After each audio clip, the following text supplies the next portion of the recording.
quiet, contemplative. Think about the last time your parents looked you in the eye and said the words, "I love you," straight to your face, sacrifices made for your education, and the silent labor that kept your world running. This creates a confusing paradox.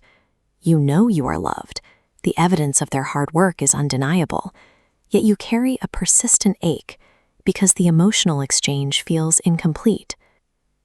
Softly, that ache is a specific psychological void. It is the weight of a sentence that began with incredible action, but never received the words needed to reach its conclusion. To understand this void, we must recognize that your parents speak a different native tongue. Their emotional language is composed entirely of action and provision. In their world, academic pressure and financial stability are not just goals. They are the primary ways they express affection. For them, securing your future is the highest form of love they can offer. But children process love through a different framework. A child doesn't look at a balance sheet of sacrifices. They look for physical presence, eye contact, and the simple safety of verbal validation. This is where the communication breaks down. When verbal affirmation is missing, the child's mind fails to decode those massive sacrifices into a feeling of being loved. The result is a quiet tragedy, a love that is immense and real, but fails to translate into a format the child can emotionally digest. To understand why this language is missing, we have to look at the world that raised your parents. Your grandparents likely lived in environments where survival was the only priority. In those settings, showing emotional vulnerability wasn't just unnecessary, it was often treated as a dangerous weakness. In that survivalist culture, your parents were taught that love equals discipline and protection.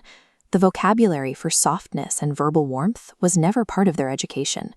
This is how emotional poverty is inherited. Your parents utilized the only vocabulary they were given, passing down the logic of survival while holding back the expressions they were never taught to use. The silence you grew up with isn't a personal choice they made to hurt you. It is a symptom of a generational condition of emotional illiteracy. Surviving this translation error leaves quiet marks on your adult life. These are the psychological echoes of a language that was never spoken. You might find yourself trapped in chronic people-pleasing. You overachieve and try to be useful in every room you enter because you grew up believing that love is something you earn through your output. It shows up when you deflect praise. When someone truly sees you or offers a compliment, it feels unfamiliar. Because it wasn't part of your childhood home, your nervous system often registers that validation as unsafe. This dynamic can even draw you toward emotionally distant partners.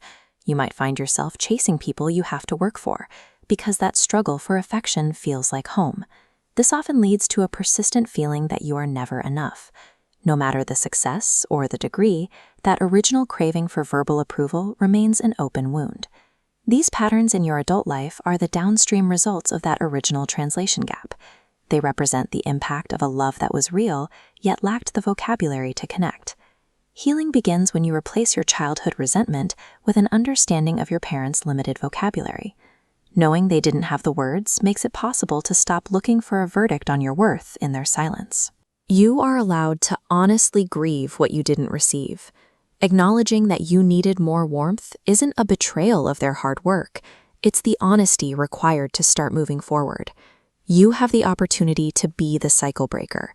You can become emotionally bilingual, acknowledging the silent sacrifices of the past while speaking a new language of love for the next generation. This means practicing a new, unfamiliar way of speaking. Tell the people in your life that you love them. Say you are proud of them. It will feel unnatural at first, but say it anyway. And finally, give those words to yourself. The child you used to be is still waiting to hear that they are enough. You are the only one who can finally deliver that message. Your parents' silence was the limit of their vocabulary, not a reflection of your value. You have the power to finish the sentence they couldn't. You are enough. You always were.